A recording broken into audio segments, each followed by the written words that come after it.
அதிமுக பொதுச் செயலாளர் எடப்பாடி பழனிசாமி செய்தியாளர்களை சந்தித்து வருகிறார். அந்த காட்சிகளை காணலாம். அதோடு இந்த சாலையில் அதிகமான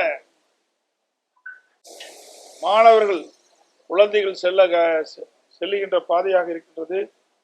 இதெல்லாம் கவனத்திலே கொண்டு அலட்சியமாக இல்லாமல் தோண்டப்பட்ட பள்ளத்திற்கு அருகில் சுற்றிவரும் பாதுகாப்பு ஏற்பாடு செய்ய வேண்டும். இப்படி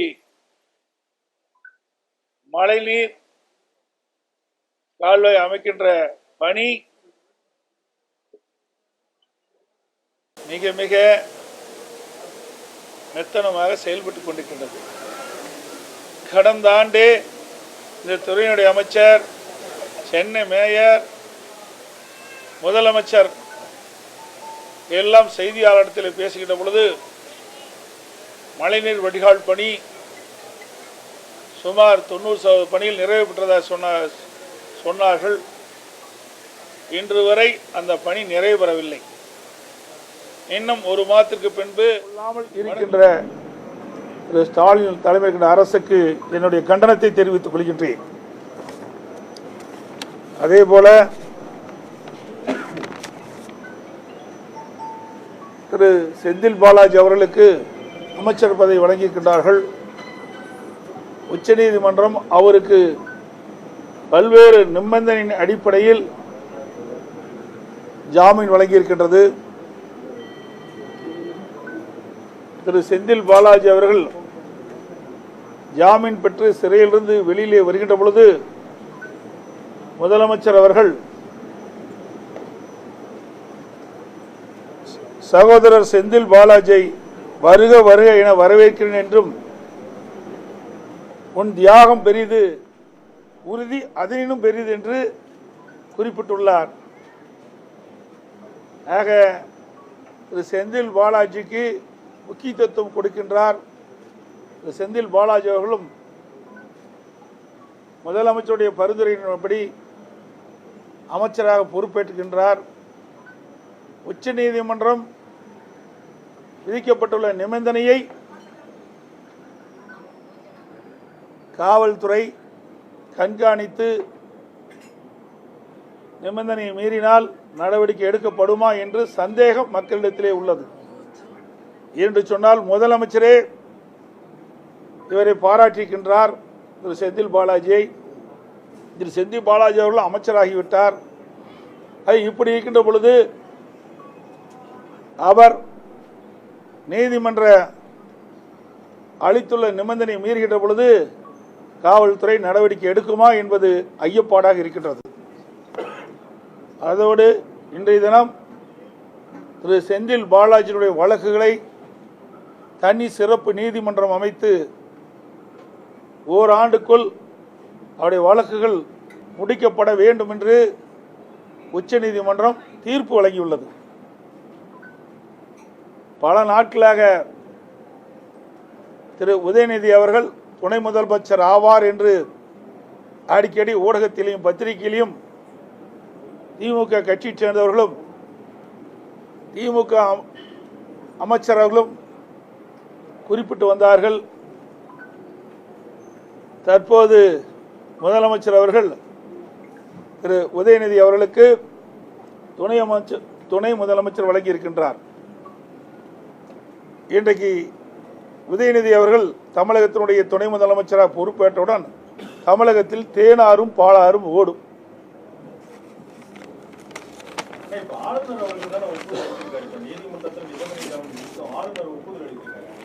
அதாவது ஆளுநருடைய கடமை ஒப்புதல் அளிக்க வேண்டும். முதலமைச்சர் பரிந்துரை செய்யப்பட்டால் ஆளுநர் யாருக்கு பரிந்துரை செய்யப்பட்டார்களோ அவர்களை அமைச்சர் பதவி பிரமாணம் செய்து வைப்பது ஆளுநருடைய கடமை. அந்த கடமையை தான் ஆளுநர்கள் செய்திருக்கின்றார். துணையாக இருக்கத்தான் இந்த பதவி வழங்கி இருக்கிறதா முதலமைச்சர் ஒரு தகவல் சொல்லியிருக்கிறாரு. அதை பற்றி நீங்க உங்க கருத்து என்ன? அதாவது திராவிட முன்னேற்ற கழக கட்சிக்கு பல பேர் உழைத்து வருகின்றார்கள். பல முறை சிறை சென்று இந்த சித்திரவதை அணிவித்தெல்லாம் இருந்துக்கிட்டார்கள். இதில் ஸ்டாலினே அடிக்கடி சொல்லுவார், மிசால சென்டர் அப்படி மிசால சென்டர்லாம் இருக்கிறாங்க. மூத்த அமைச்சர் இருக்கிறாங்க, மூத்த நிர்வாகிகள் இருக்கிறாங்க, அனுபவம் வாய்ந்தவர்கள், அமைச்சராக இருந்து நாட்டு நடப்பை தெரிந்தவர்கள். அவர்களுக்கெல்லாம் துணை அமைச்சர் வழங்கவே இல்லையே. ஆனால் திரு கருணாநிதி குடும்பத்திலே பிறந்தவர்களுக்குத்தான் முதலமைச்சர் என்ற மிகப்பெரிய பதவி கிடைக்கும் என்ற சூழலை தற்போது தமிழகத்தில் நிலவுகிறது. திரு கருணாநிதி அவர்கள் இருந்தார்கள், அவருக்கு பின்பு திரு ஸ்டாலின் முதலமைச்சராக இருக்கிறார். இப்பொழுது திரு உதயநிதி அவர்கள் துணை முதலமைச்சராக இருக்கிறார். இன்னும் சொல்ல போனால் திரு ஸ்டாலின் தலைமையில் இருக்கின்ற அமைச்சர்களே திரு உதயநிதியினுடைய மகன் இன்பநிதி வந்தாலும் நாங்கள் ஏற்றுக்கொள்வோம் என்று சொல்லுகின்ற அளவுக்கு அடிமையாக இருக்கின்ற காட்சி தான் திமுகவிலே பார்க்கின்றோம். சார், அவங்க தரப்புல பல்வேறு முன்னுதாரணங்கள் வைக்கிறாங்க. இப்போ பாஜக திடீர்னு அண்ணாமலை கொண்டு வந்தாங்க, அதே போல எம்ஜிஆர் இறப்புக்கு பிறகு ஜானகி அவர்கள் உடனே கொண்டு வரப்பட்டாங்க அப்படின்னு சொல்லி பல்வேறு உதாரணங்கள் வைக்கிறாங்க. ஆக வெவ்வேறு தான் வந்திருக்கிறாங்க. அண்ணாமலைங்கிறது அவர் ஒன்றும் அரசியல் வாரிசு கிடையாது. ஆனால் திரு ஸ்டாலின் அவர்கள் யார்? திரு கருணாநிதி அவருடைய மகன். உதயநிதி யார்? திரு கருணாநிதியுடைய பேரன், திரு ஸ்டாலினுடைய மகன். வாரிசு அரசியல். அதே வருகின்ற சட்டமன்ற தேர்தலில் இந்த வாரிசு அரசியலுக்கு ஒரு முற்றுப்புள்ளி வைப்பார்கள் மக்கள். ஏன்னால் இது மன்னர் பரம்பரை போல் ஆகிவிட்டது. ஆட்சி அதிகாரம் ஒரு குடும்பத்திலே சிக்கி தமிழகம் சின்ன பின்னம் ஆவதற்கு மக்கள் ஒருபோதும் இடமளிக்க மாட்டார்கள் என்று நான் நினைக்கின்றேன், கருதுகிறேன். திமுகவை சேர்ந்த மூத்த அமைச்சர்கள் வந்து வாரிசு அரசியலை செய்யாதவங்க இதை பத்தி விமர்சிக்கணும் அப்படின்னு சொல்றாங்க. நான் வாரிசு அரசியல் எனக்கு கிடையாது. இப்ப நான் தான் உங்கள்கிட்ட கருத்து பேசிட்டு இருக்கிறேன். நான் தான் உங்கள்கிட்ட வந்து தொலைக்காட்சிக்கு பேட்டி கொடுத்துட்டு இருக்கிறேன். என்னுடைய சம்பந்தப்பட்ட கேள்வி கேட்டீங்களா சரியா இருக்கு.